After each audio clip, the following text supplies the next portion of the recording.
Hello students, good morning to all. In this video we start from page number 6, topic survey become important. Okay students, मैंने last previous video में आप लोगों को बता दिया था कि कॉलोनियल क्या है और कॉलोनियल एडमिनिस्ट्रेशन क्या है. ठीक है, कॉलोनियल एक बुक थी जिसमें ब्रिटिशर्स कब आए, क्या किया उन्होंने, कैसे उन्होंने वो लोग सेटअप करते थे हमारी कंट्री में राजा और महाराजाओं को, नवाब, उनके टेस्ट, उन्होंने हमारे टेस्ट को, हमारे ट्रेड को और काफ़ी सारी चीज़ों को चेंज कर दिया. ये पूरा हमारा कॉलोनियल पीरियड कहलाता है. ओके, और उन्होंने कुछ एडमिनिस्ट्रेटिव चेंजेस भी किए थे. राइट, तो अब यहाँ पे है सर्वे बिकम इम्पॉर्टेंट. दैट मीन्स कैसे उस टाइम पे सर्वे इम्पॉर्टेंट हुआ. The practice of surveying also became common under the colonial administration. The British believed that a country had to be properly known before it could be effectively administrated. मतलब यहाँ पे इन्होंने बताया कि हमारी जो प्रैक्टिस है सर्वे करने की वो काफ़ी ज़्यादा कॉमन हो चुकी थी इनकी कॉलोनियल एडमिनिस्ट्रेशन में, क्योंकि ब्रिटिश क्या बिलीव करते थे कि एक कंट्री को प्रॉपर जानने के लिए उसका एक इफ़ेक्टिव एडमिनिस्ट्रेशन होना ज़्यादा ज़रूरी होता है. Okay student, by the early 19th century detail survey were been carried out to the map of entire country. और 19th century के पहले काफ़ी सारे सर्वे किए गए और उन सबको हमारे कंट्री के मैप में लाया गया. In the villages revenue survey were conducted. हमारे जो विलेजेस थे वहाँ पे रेवेन्यू सर्वे हुए, है ना, सर्वे किया गया कि कैसे रेवेन्यू वहाँ पे आती है विलेजेस में and all. Okay, the effort was to know the topography, the soil quality, flora and fauna, the local industries and cropping pattern. और इनके साथ साथ काफ़ी सारी जगहों पे भी सर्वे किया गया. अब अगर हम बात करते हैं कौन कौन सी, तो सबसे पहले तो अगर हम बात करेंगे तो हमारे एग्रीकल्चर के लिए वहाँ की टोपोग्राफी जानने के लिए, ओके, वहाँ पे सॉइल की क्वालिटी जानने के लिए कि सॉइल की कौन सी क्वालिटी है, कौन से टाइप की सॉइल है, यहाँ पे कौन से क्रॉप्स को हम ग्रो करा सकते हैं. फ्लोरा एंड फ्लोना को जानने के लिए, फ्लोरा एंड फ्लोना क्या होता है, किसी भी तरह की वनस्पतियाँ और जीव जंतु, उन लोगों के बारे में जानने के लिए ये सारे सर्वे किए गए थे. कौन से पीरियड में, कॉलोनियल पीरियड में और 19th century के पहले ही जब ब्रिटिश गवर्नमेंट थी. ओके, क्योंकि उन लोगों को सर्वे करना काफ़ी ज़्यादा उस टाइम पे इम्पॉर्टेंट हो गया था, बिकॉज वो काफ़ी हद तक हमारी कंट्री को चेंज करने में लगे हुए थे. Okay, all the facts seen as necessary to know about to administration the region from the end of 19th century. और इन सारी चीज़ों के फैक्ट रीजन्स हमें 19th century के एंड होते होते काफ़ी सारे पता चल चुके थे. Census operations were held every 10 years.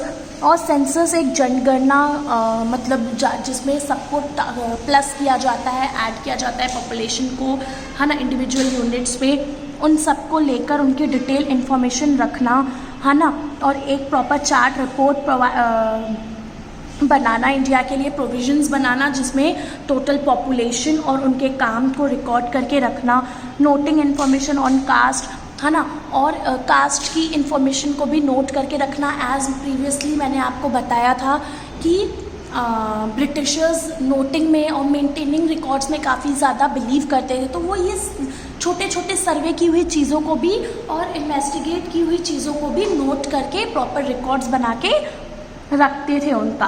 Okay, there were many survey, potential survey,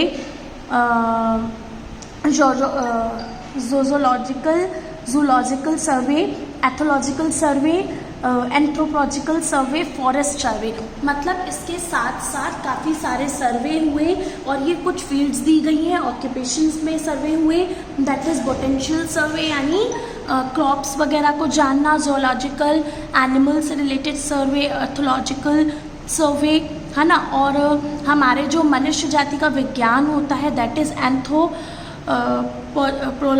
survey, forest से रिलेटेड सर्वे कि कितना फॉरेस्ट रेट है ना, और डिफॉरेस्टेशन कैसे हो रहा है, उसे अफॉरेस्टेशन में कैसे कन्वर्ट कर सकते हैं, है ना, क्योंकि उन्हें ये सब चीज़ें अपने एक्सपोर्ट के लिए काफ़ी ज़्यादा नीडेड थी.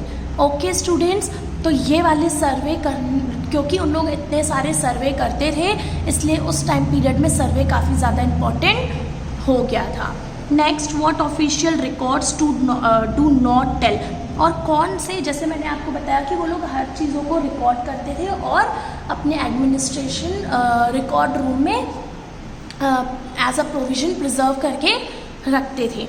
अब कुछ ऐसे रिकॉर्ड्स थे, ऑफिशियल रिकॉर्ड्स, जिसे वो लोग नहीं बताते थे। From this vast corpus of records we can get to know a lot, but we must remember that these are official records. They tell us that official thought. और कुछ सारे, बहुत सारे ऐसे वास्ट रिकॉर्ड्स थे जिनसे हमें जानने के लिए काफ़ी कुछ मिलेगा, बट आप ये याद रखना कि ये काफ़ी सारे ऑफिशियल रिकॉर्ड्स थे, मतलब उनके टाइम के ऐसे रिकॉर्ड्स जो उनको, उनके ऑक्यूपेशन को, उनको रन करने में काफ़ी ज़्यादा हेल्प करते थे। वो हमें एक ऑफिशियल थॉट समझाते हैं कि किस तरह से हमें अपने एडमिनिस्ट्रेशन को चलाना चाहिए। ओके, लाइक व्हाट दे, अब इनका एग्जाम्पल्स कैसे है student, what they were interested in, कौन सी चीज़ों में वो इंटरेस्टेड थे, and what they wish to preserve for prosperity, और कौन सी चीज़ों को वो प्रिजर्व करके रखते थे ताकि उससे हमारा सम्मान हो, प्रॉस्पेरिटी बढ़े।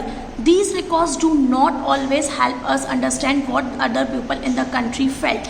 इससे, इन रिकॉर्ड से हम ये नहीं जान सकते कि हमारी कंट्री के बाकी लोग क्या सोचते हैं और वो क्या करना चाहते हैं। ओके, ये हमेशा हमें इस चीज़ में हेल्प नहीं कर सकते। For that we need to look elsewhere. When we begin to search for these other sources, we find them in plenty.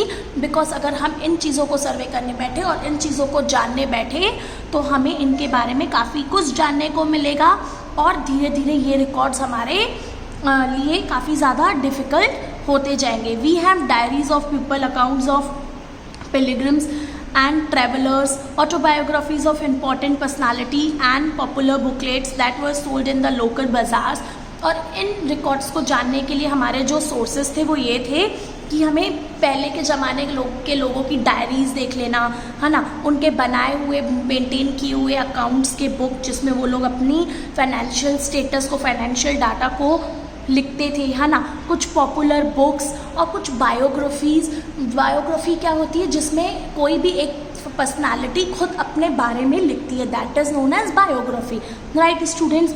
तो वो सब जब बाज़ार में बिकती हैं तो उनसे हम काफ़ी कुछ हमें जानने को मिलता है। As printing spread, newspaper was published and issues were debated in public. और धीरे धीरे जैसे जैसे टाइम बदला, पहले तो बिल्कुल भी न्यूज़पेपर्स और प्रिंटिंग नहीं थी, बट जैसे जैसे डेवलपमेंट हुआ, है ना, और प्रिंटिंग डेवलप हुई, प्रिंटिंग स्प्रेड हुई, दैट मीन्स अब न्यूज़पेपर्स भी पब्लिश होने लगे और लोगों के बीच में काफ़ी सारी डिबेट, मतलब अब न्यूज़ स्प्रेड हो रही है। तो जब एक पर्टिकुलर न्यूज़ 10 लोगों तक जाएगी, वो स्प्रेड होती जाएगी, तो वो डिबेट का रीज़न बनती जाएगी students, right.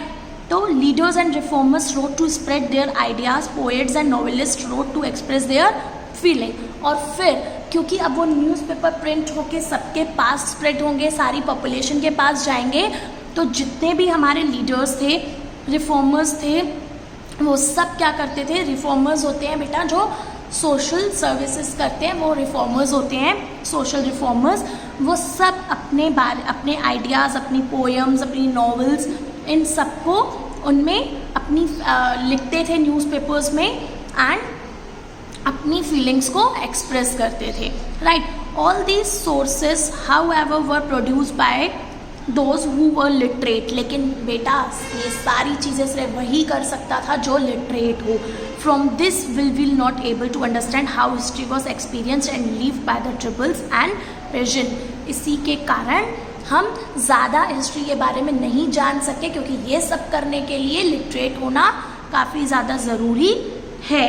Okay, getting to know their lives is a more difficult task. इसीलिए हम उनकी प्रॉपर लाइफ को जानना हमारे लिए डिफ़िकल्ट टास्क हो जाता है।